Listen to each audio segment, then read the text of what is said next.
veteran broadcaster Ken Bruce is to host a new Greatest Hits radio station dedicated to music from the 1960s, it has been announced.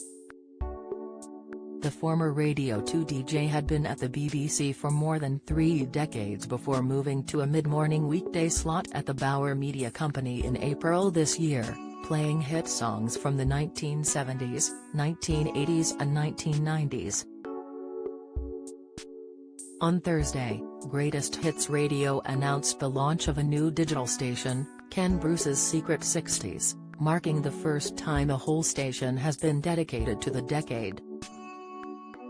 From the Beatles to the Rolling Stones, the station will play the most iconic songs and legendary singers of the decade and launches on Friday, but will only be available to Greatest Hits Radio Premium subscribers, Bauer said. Bruce, 72, said, "Don't tell the bosses but I've been sneaking the odd 60s record into my show for a while now, so the fact that I've got a whole station to now play with is very exciting. You can expect the greatest hits, obviously, but also some buried treasure you haven't heard in a while. I'm sure many people will agree it's the soundtrack of our youth."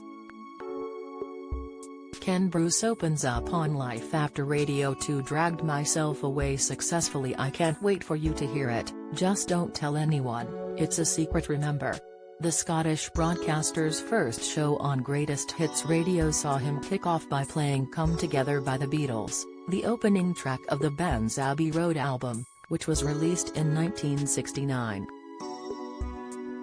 The new 60s station was named by Greatest Hits Radio listener Chris Benson, who will appear on Bruce's regular Golden Years feature on Friday and share 3 songs from a particular year that mean a lot to him. The 41-year-old, from Bradford, said, "I love the great mix of music from the 70s, 80s and 90s on Greatest Hits Radio, but to have this secret corner with classic 60s music is brilliant. It feels as if we're not meant to like 60s music anymore, so in my head this new station is like this little underground club.